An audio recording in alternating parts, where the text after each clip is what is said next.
Hello guys, good morning. So ये topic रहेगा, mainly हम फोकस करेंगे इंश्योरेंस बिजनेसेस पर। ठीक है। सो ये काफ़ी दिन से पेंडिंग था।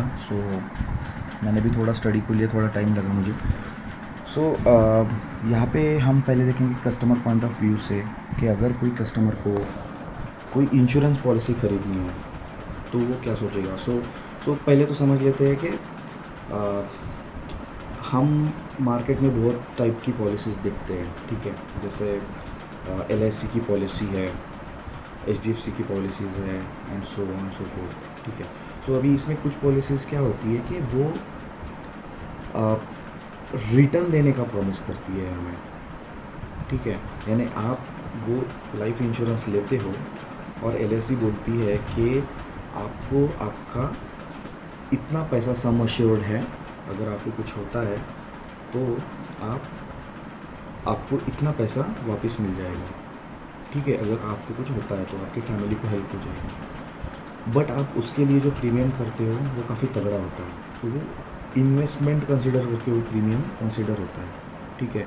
जस्ट एग्जांपल, अगर मेरी 10,000 की पॉलिसी है तो पॉलिसी में होता है कि भाई आप 15 साल इसको पे करो, 15 या 20 साल इसको आप पे करो। ये लॉन्ग टर्म पे होता है एक्चुअली। और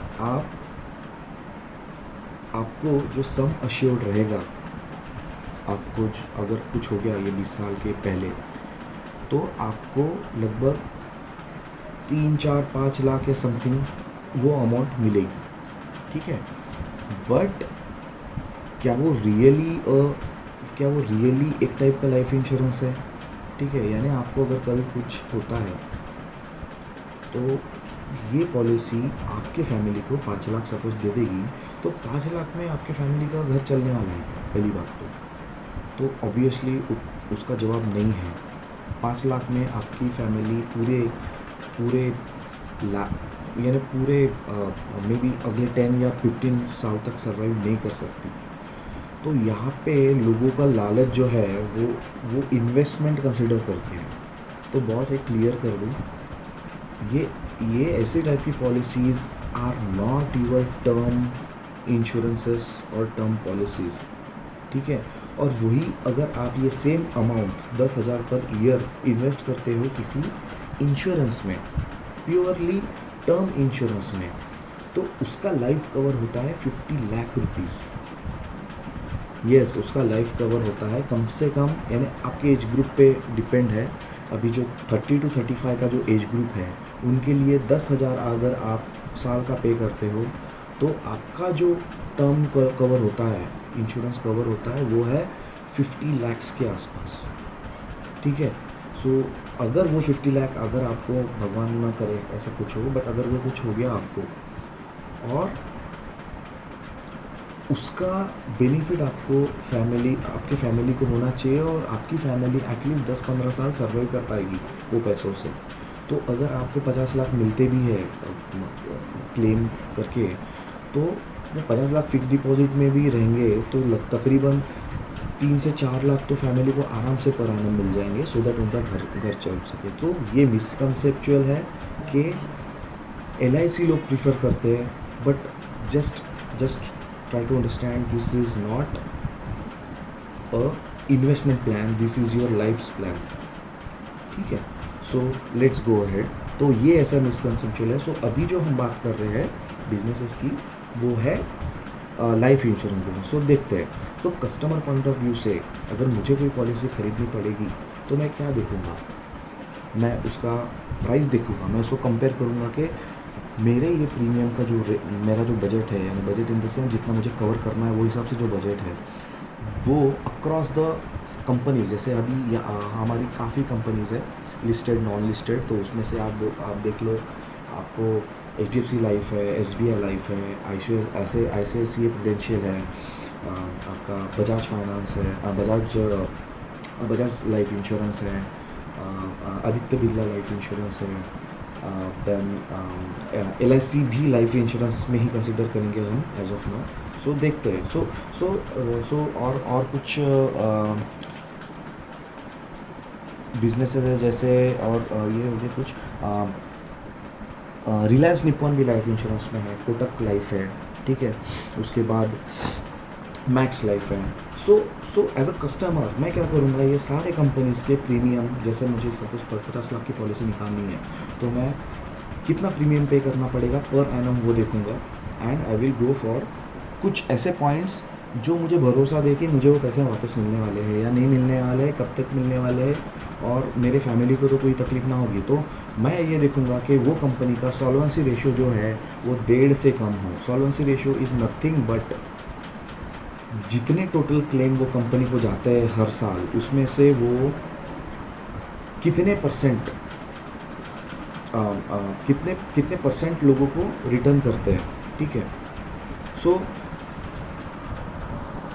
या sorry, solvency ratio is nothing but it is used to determine the ability of the company to meet the debt यानी क्या कि लोगों को वो फंड रिटर्न करने की कैपेबिलिटी रखती है क्या। सो IRD के नाम से वो 1.5x है, दैट इज़ 150%, ये मिनिमम है, और मैक्सिमम वो यानी वो ज़्यादा भी हो रह सकता है, ठीक है।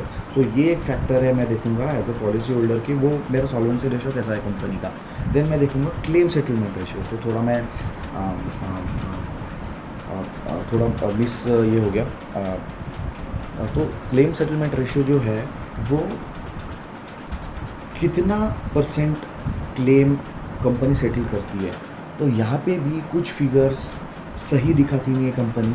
सो मोस्टली एक क्लेम सेटलमेंट रेशियो यानी कितने क्लेम्स मेरी कंपनी को आए इस साल और उसमें से कितने सेटल हुए हैं, ठीक है।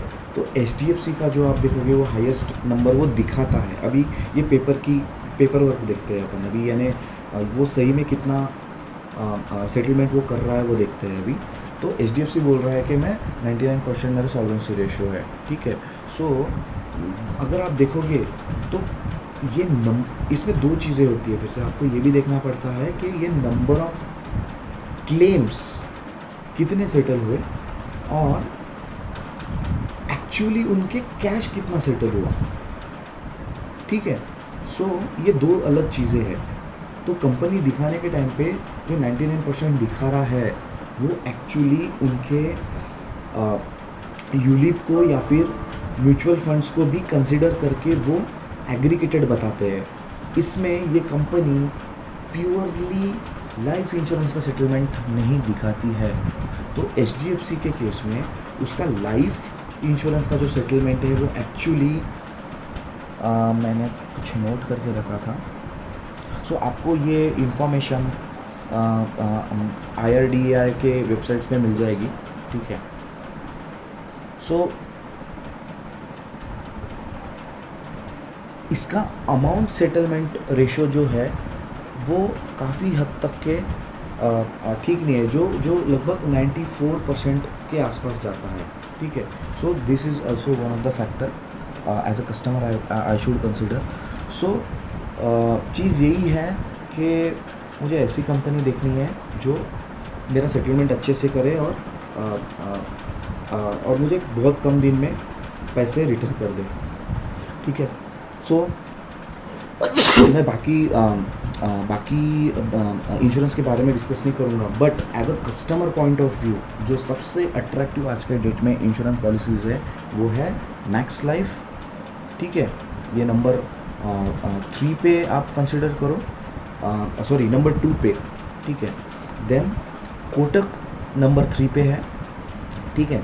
और नंबर 2 पे आप HDFC लाइफ को भी रख सकते हो, ठीक है, क्योंकि जो एक्चुअल अमाउंट सेटलमेंट का रेशियो है वो मैक्स का थोड़ा ज़्यादा है HDFC लाइफ से। सो आई गेस 1% ज़्यादा है। और सबसे ज़्यादा क्लेम सेटलमेंट रेशियो जो है एक्चुअल में जो अमाउंट का वो ICICI प्रूडेंशियल्स का है, ठीक है। तो वो लगभग 95% के आसपास जाता है,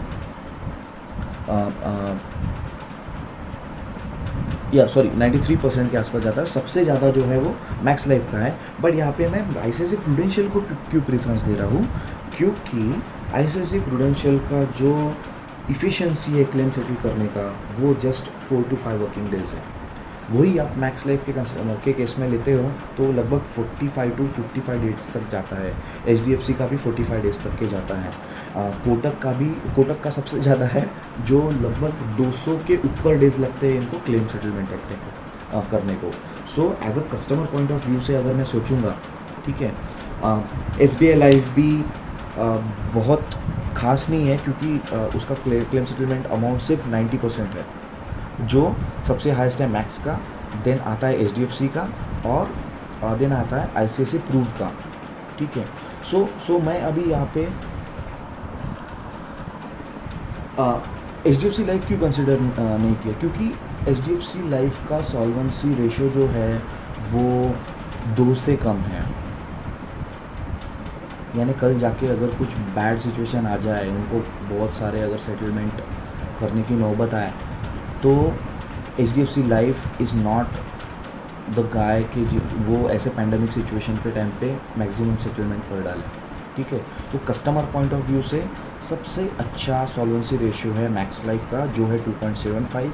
उसके बाद है आईसीआईसीआई प्रूडेंशियल का, जो 2.52 है, और कोटक लाइफ का है जो 2.5 के ऊपर है, ठीक है। और एचडीएफसी का जो लाइफ सॉल्वेंसी रेशियो जो है, यानी अगर पेंडेमिक सिचुएशन के टाइम पे लोग बढ़ जाए तो वो सेटलमेंट कितने लोगों का कर पाएंगे, ठीक है। तो इस केस में जो सॉल्वेंसी रेशियो जो है वो 2 के नीचे है, जैसे। सो इसीलिए मैंने उसको हाईलाइट नहीं किया as a customer point of view. But आपको ये भी समझना पड़ेगा कि एज अ बिज़नेस, अगर मुझे लाइफ इंश्योरेंस का बिज़नेस करना है तो मुझे पैसा भी मिले यार, मुझे प्रीमियम का मार्जिन्स भी मिले, मैं थोड़ा कम सेटलमेंट करूँ, ठीक है। सो मेरा बिज़नेस भी बढ़ना चाहिए, राइट। सो मुझे वो कुछ प्रॉफिटेबिलिटी का भी कुछ कंसिडरेशन करना चाहिए, ठीक है। सो ये हो गया कस्टमर पॉइंट ऑफ व्यू से, ठीक है। अभी एज अ बिज़नेस मेरा यही फोकस रहेगा कि मेरा वॉल्यूम कैसे बढ़े, राइट। मुझे ज़्यादा प्रॉफिट तभी होगा जब मैं कैश का सेटलमेंट कम करूँगा, तो ही मेरा ज़्यादा प्रॉफिट बढ़ेगा, राइट। सो नेक्स्ट ऑडियो में देखते हैं हम कि how to see any life insurance business as a owner, ठीक है। ये तो हमने अभी as a customer point of view से बात की है, ठीक है।